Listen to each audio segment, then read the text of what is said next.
Welcome to Align Trading, going over the last week and the outlook for Monday.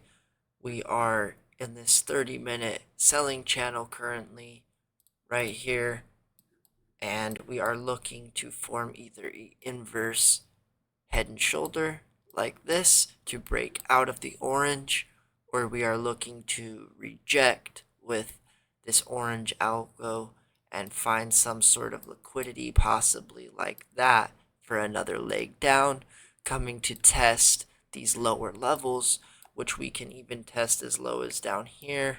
We could test somewhere in this area, because the bottom Bollinger Band is also sitting down here at 509 as well.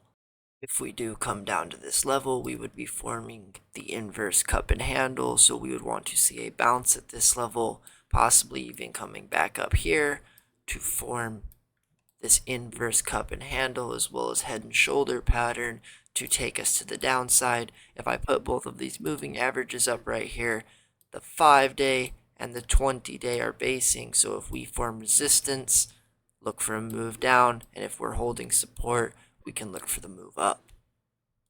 We also cannot have a bias yet due to being in this controlled selling algorithm. As you can see, we've bounced off it 1, 2, 3, 4 times. So if we continue to bounce off of this right here and eventually get the breakout above, we will then be in a breakout.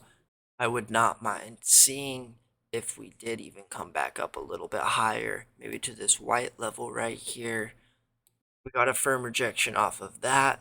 That would be an ideal move, an entry to get in short when we break this green algorithm right here, rather than taking our shorts on the algorithm break right here and then get bounced right here. This liquidity right here, all these red candles, easy way down, easy way back up if we wanted to. So do not rule that out. We could squeeze out of here just like that easily if that's what the market decides to do. So pay close attention and don't get trapped. There's a lot of liquidity built on both sides here. There's a lot of liquidity in this, and there's also a lot of liquidity that we have been building here. So we can easily use this to form an inverse head and shoulder and go up like that, just as easy as we can form this inverse and go to the downside. Pay attention to the moving averages. That is going to be the biggest part here, as well as the bottom Bollinger, which I'm going to go to the daily chart now and we'll look at the trend. Now on the daily chart here, as we can see, we have tested the top Bollinger. The 5-day is about to cross below the 20-day, and it can still bounce off. So if this week we decide we want to trend back up, watch the 5-day stay above the 20, continue trending up, and look for another top Bollinger Band retest. If this crosses below the 20-day, we form resistance. If we get a daily close below, look for this bottom Bollinger test down here at 509. That is what I will be paying attention to.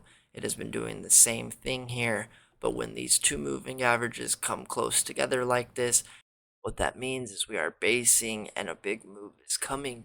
Even if we were to not move tomorrow and kind of chop right here at the moving averages, pay attention for later in the week for a rejection or a bounce off of those to the top Bollinger or even the bottom Bollinger. As we are in the middle of the range, we need to decide where we're going.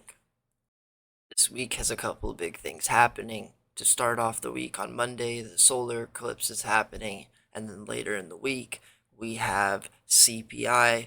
On Wednesday and Thursday, there's some Fed speakers as well, so pay attention to that. The market could possibly even wait till then before it decides to make its move and continue to base the moving averages. Be patient this week. There will be a lot of money to be made if you pay attention to the levels, the algorithms, and the moving averages, as well as the news. Don't be making stupid decisions. Don't rush into anything. And I will see you guys Monday.